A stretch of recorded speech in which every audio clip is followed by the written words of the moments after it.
maintenant, on va parler un petit peu de l'épidémiologie. Bon, le chiffre vient de l'OMS. Il n'y a pas beaucoup de chiffres pour l'Haïti. Ça, c'est à cause de le registre national de cancer. C'est pas très bon. Ça grandit chaque jour, mais c'est nouveau. Et puis on doit reporter tous les cas. Mais maintenant, en gros termes, on peut parler de le plus commun sont cancer du sein. Et ça, c'est global. Et l'incidence avec la mortalité en rouge. Mais le cancer du sein, le cancer du prostate, le cancer du poumon, le cancer du côlon. Okay. Ici en Haïti, et puis beaucoup de les pays sans ressources, c'est le cancer du sein avec le cancer du col. So, le cancer du col tue plus de femmes que tous les autres. Et puis le deuxième, c'est le cancer du sein. Dans les hommes, franchement, on ne sait pas. On présume, c'est le même les États-Unis, c'est prostate et après colorectal. Les Haïtiens ne fument pas beaucoup, c'est 9% des Haïtiens qui fument. Les États-Unis, c'est en double de ça. Mais en général, on parle de le côlon, poumon, prostate, sein et puis col matrice. Et puis, l'estomac aussi. À cause de la prévalence de l'H. pylori, il y a beaucoup de cancer du stomac aussi. Ça, c'est l'Afrique subsaharienne. On peut voir la Kaposi-sarcome, c'est très commun, mais ça, c'est à cause de beaucoup de VIH et SIDA. Ils ont. Haïti a un moins taux de VIH et SIDA, environ 2% ou bien 1,5%. Et puis, ils ont moins de Kaposi-sarcome. Mais on voit le cancer du sein, le cancer du foie et puis tous les autres.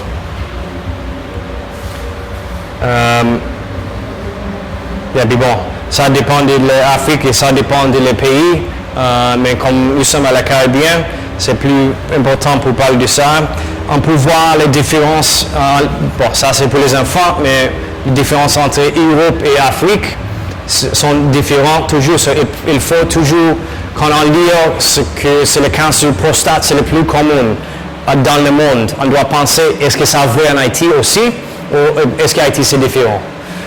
Comme on a dit que le cancer du col, c'est le plus commun dans la femme, mais en États-Unis, c'est dehors des premières 10 causes du cancer aux États-Unis, à cause des pap tests, des vaccins, tout ça.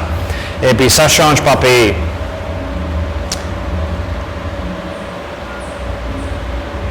Sur le prognosis, pardon, ça c'est en anglais. Et le prognosis, c'est quoi la chance pour survivre, la chance pour guérir, la chance pour cure pour le patient. Okay? So, le prognostic, ça veut dire c'est quoi la chance pour survivre sans le traitement et puis la chance pour survivre avec le traitement.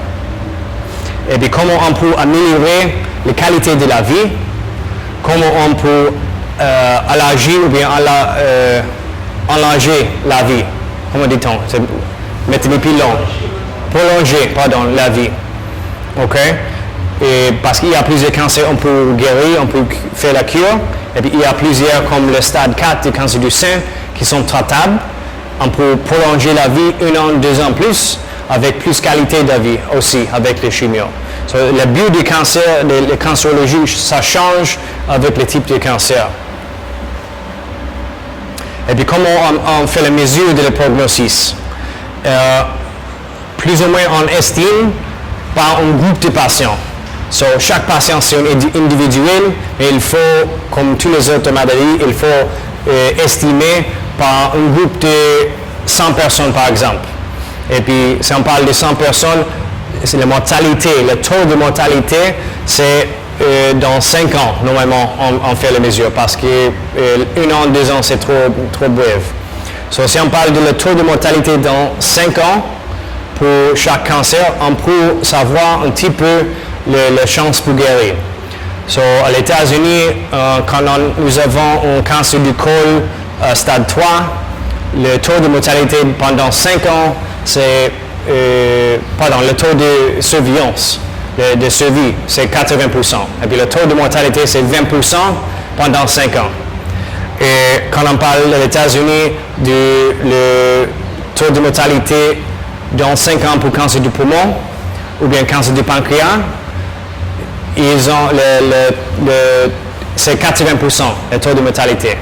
Ça veut dire après 5 ans, il y a seulement 20% qui survivent toujours. OK? So, on peut voir la différence entre on survit de 80% dans le cancer du sein et puis le cancer du poumon de 20% après 5 ans. OK? So, on toujours parle de taux de mortalité dans 5 ans. Comme ça, on peut mettre on peut parler d'une idée en généralité la difficulté pour traiter ce type de cancer. Et puis le suivi médian, c'est le temps pour suivre la moitié des patients.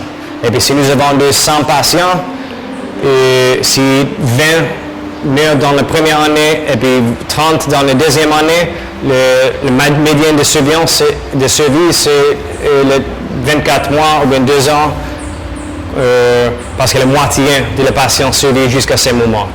Okay? Ça est important parce que, par exemple, le cancer du poumon, j'ai parlé de le taux de mortalité de 80% jusqu'à 5 ans. Mais franchement, c'est 60% dans la première année. OK, so on peut voir le survie médian, c'est 9 mois. OK, so même le taux de mortalité dans 5 ans, c'est 20%. La médiane survie, c'est moins passé qu'un an. On comprend ça? So, il y a un pourcentage qui survit dehors de la première année, ils vivent plus longtemps. Mais la grande majorité meurt dans la première la majorité meurt dans les premiers 9 mois pour cancer du poumon. OK, on doit parler de toutes les choses. Le survie de 5 ans, le taux de mortalité de 5 ans, et puis le survie de médian.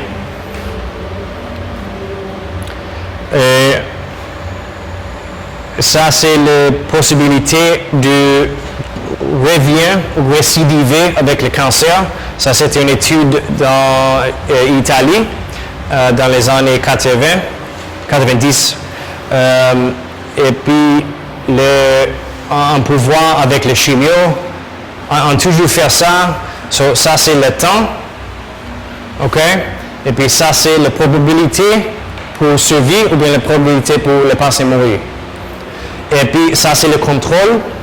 Et puis, ça, c'est avec le chimio.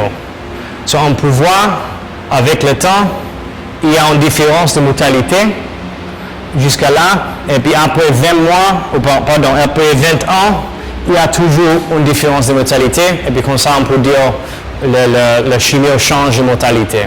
Okay? Mais ce type de courbe, on doit comprendre, c'est Kaplan-Meier Survival Curve. Okay? So, on doit, plus pour les médecins, mais il faut savoir le nom Kaplan-Meier. Parce que Kaplan-Meier Survival Curve, c'est comme ça, avec le temps et puis la mortalité. OK?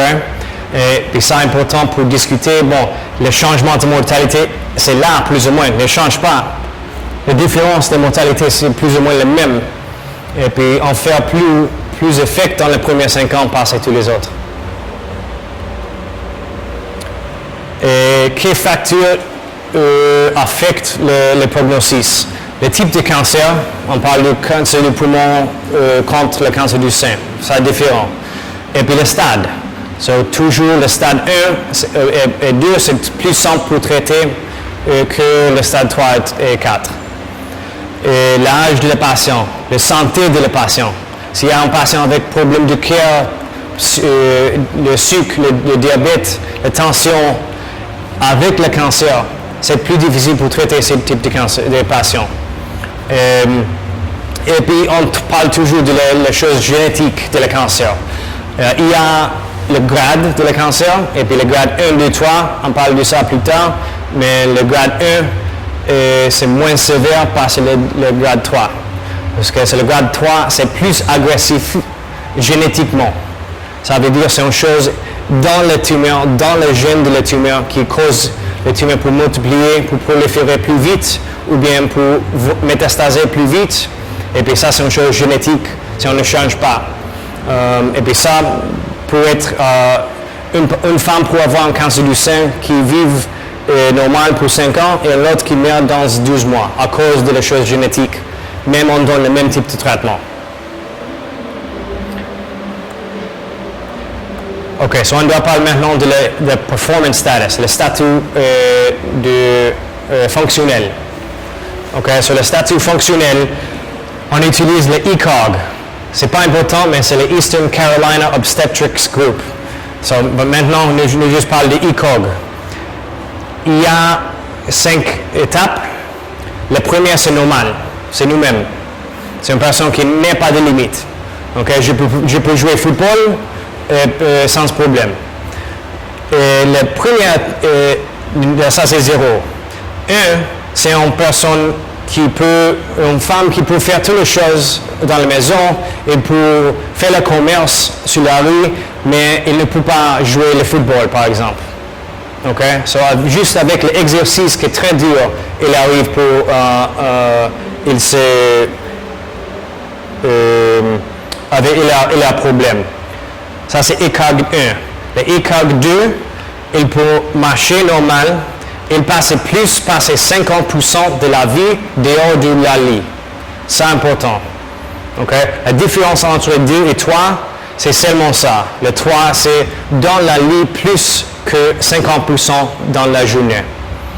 So, on doit dire, même le patient marcher, il entre dans la clinique, ça ne signifie... on sait qu'il n'est pas sur le statut fonctionnel 4, mais la différence entre 2 et 3, c'est selon l'histoire de le patient. Oui? Est-ce que vous passez plus que 50% de la jour dehors de la lit ou pas? Le 4, c'est le patient est immobilisé, il est dans le lit. Et c'est la famille qui fait toutes les choses, qui donne le manger, qui fait le soin, qui nettoie le patient. Et puis le 5, c'est le patient mort. OK, ça est important. Pourquoi? Parce qu'on décide pour traiter le patient avec le chimio ou bien avec l'opération, avec la chirurgie, selon le ECOG. OK, so on va parler de l'ECOG 2 et 3. Franchement, à l'États-Unis et France, ne donne pas les chimio pour les patients normalement qui sont les ECOG 3 ou 4. Ici, je fais parfois, je donne la chimio parfois à les patients qui sont dans le stade 3 ECOG, statut fonctionnel 3 ou 4, à cause ils ne reçoivent pas jamais le chimio.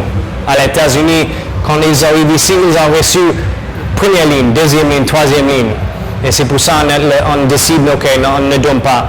Mais si j'ai un cas d'une femme qui vient avec un cancer du sein de 40 ans, qui passe 50% du temps dans la vie, je parle avec la famille. Est-ce qu'on pense qu'on doit faire la chimio? S'ils sont d'accord, je donne la chimio. Ça dépend, ça c'est un cas individuel.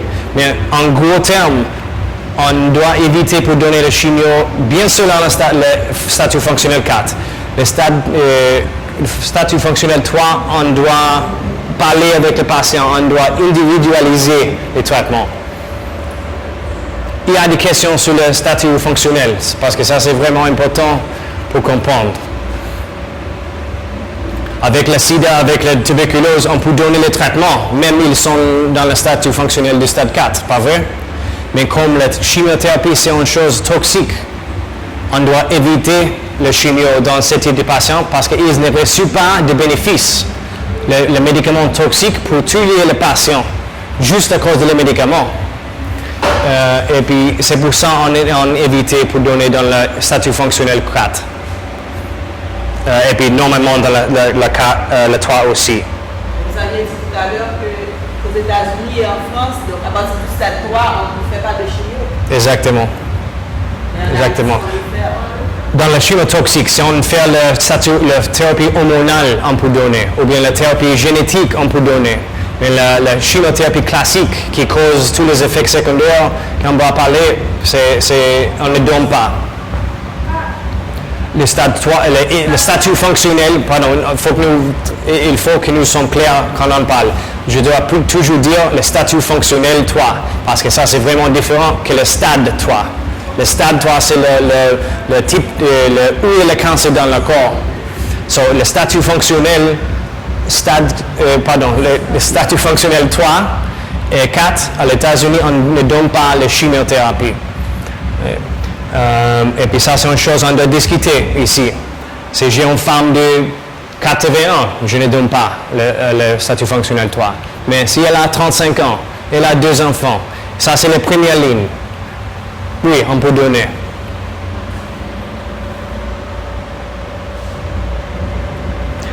OK, le diagnostic. C'est quoi le diagnostic pathologique ou bien l'anapathe? Pourquoi ça c'est important? Pardon, c'est en anglais encore, mais il faut confirmer le diagnostic toujours avec la pathologie. Parce qu'il y a plusieurs maladies qui ont le même signe. Comme on parlait déjà, le ganglion. On peut avoir un patient avec le lymphome, ou bien juste sida, ou bien tuberculose. Il y a la possibilité pour avoir une tuberculose dans le sein. J'ai vu, c'est un cas, mais j'ai vu un cas avec un carcinome, avec une femme avec une tumeur dans le sein que c'était tuberculose. En même temps, il y a plusieurs types de cancer. Et puis si on ne fait pas la biopsie pour un cancer du sein par exemple, il y a une tumeur dans le sein. Ça peut être un carcinome ou bien un sarcome. Et puis le traitement pour carcinome c'est un chimio, le traitement pour un carcinome c'est chirurgical. Donc il y a une chose différente. Il faut toujours avoir la biopsie avant de donner la chimiothérapie, avant de faire une mastectomie. Parce que si on fait la mastectomie, c'est impossible pour donner un nouveau tété après, un nouveau sein après. Est vrai? Ça c'est permanent. Si on retire une portion du côlon, il faut savoir, ça c'est vraiment un cancer.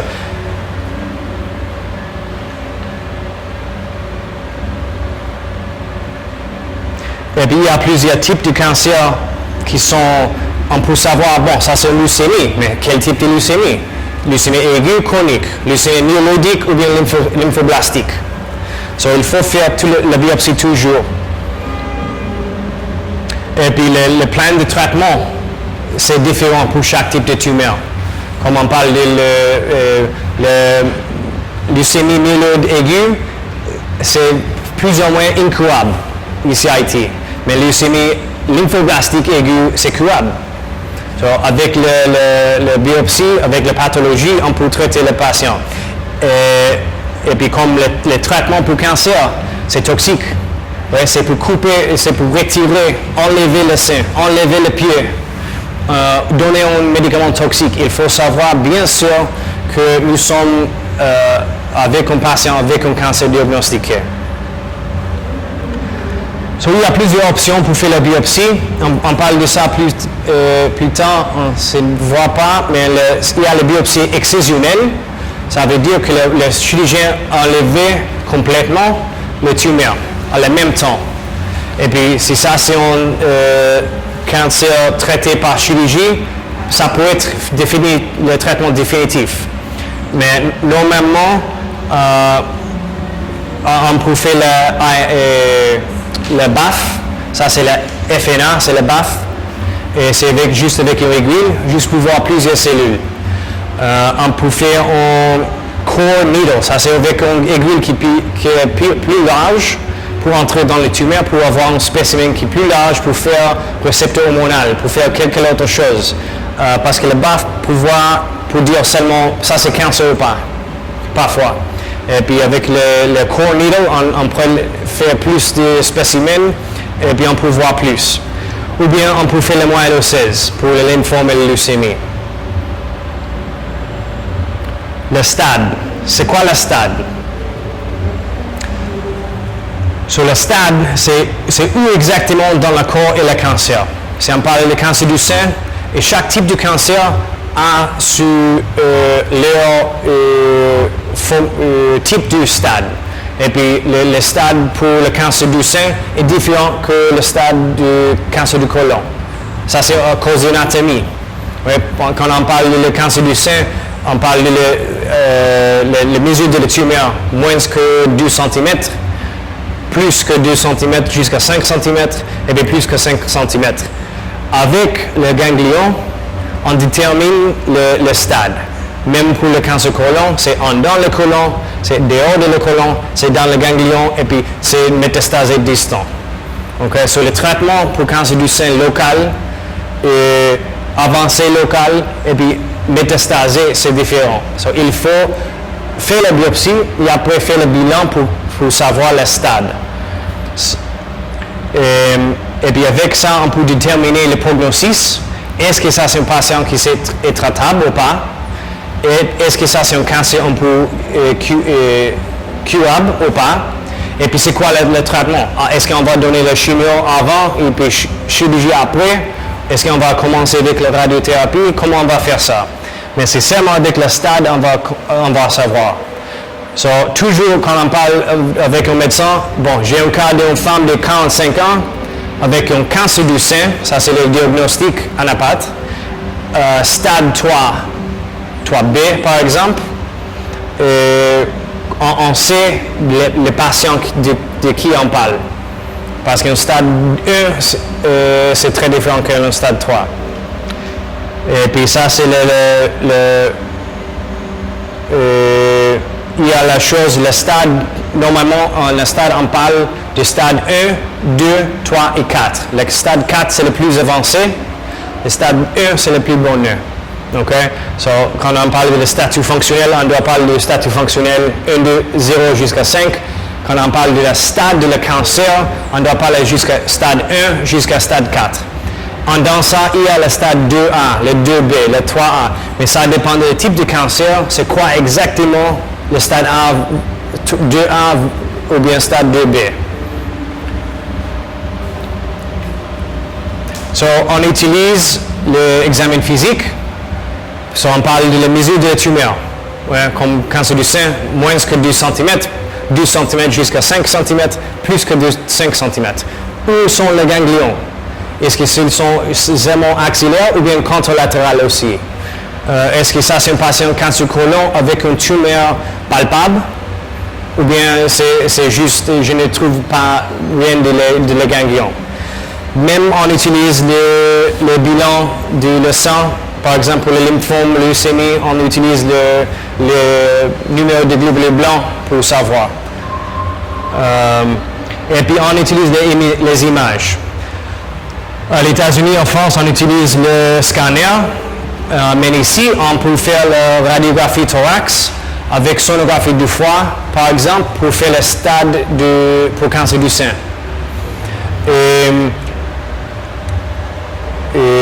Et puis s'il y a le moyen pour faire un scanner, ok. Et puis parfois, on peut faire une radiographie, par exemple, du bassin, pour savoir s'il y a une tumeur au niveau du bassin, ou métastase. Oseus, par exemple. OK? So, si le patient vient au nouveau diagnostic cancer du sein, mais est plein d'une douleur au niveau du bassin, on fait la radiographie du bassin, on voit les métastases oseus, on sait que ça c'est métastatique ou bien c'est le stade 4.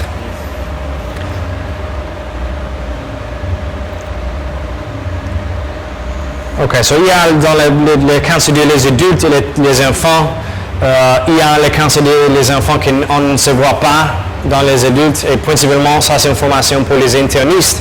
On va ne parler pas de les enfants, tous les cancers des enfants. Les lymphomes et les leucémies sont dans tous les âges, mais les adultes principalement ont les autres types de cancers. Pour les adultes sont causés par l'environnement, les infections, et pour les enfants sont causées par une chose génétique. Ils sont nés avec un problème génétique ils sont plus vulnérables pour développer un cancer. Les adultes, c'est juste la vie. Et puis ils sont moins curables. So, on parle de le cancer liquide. Okay, so le cancer liquide, c'est le cancer du lymphome, leucémie. So, ça, c'est le cancer dans le sang.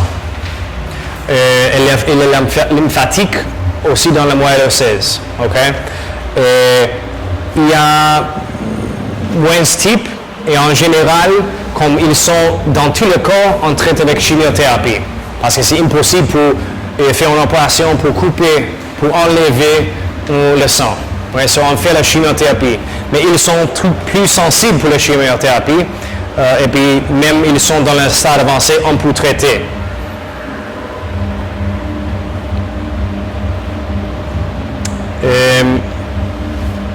So on parle de cancer solide. Il y a beaucoup d'exemples, sont plus complexes génétiquement, sont curables seulement quand on trouve le cancer bouleux dans le sein, dans l'estomac. Une petite tumeur, on enlève avec une opération, on fait une chimiothérapie. Quand ils sont métastatiques, presque tous les cancers solides le patient va mourir. Mais là, sauf le cancer du testicule. Mais tous les autres, on peut prolonger la vie, on peut améliorer la qualité de la vie, mais le patient va mourir, en tout cas, dans le stade avancé, le stade 4. Sur le résumé, bon, le cancer, c'est très commun. Il y a beaucoup de cas de cancer en Haïti, mais pour le moment, il n'y a pas beaucoup de disponibilité de traitement. Et le prognostic est affecté par beaucoup de choses. Et le type de cancer, le stade de cancer, le statut fonctionnel de le patient. Et ici aussi, le moyen économique de le patient, franchement. Pardon, elle est même aux États-Unis. Et puis le diagnostic, on doit faire toujours la pathologie avant de donner traitement. Et puis il y a une différence entre les tumeurs des enfants et les adultes, et puis les liquides et les solides.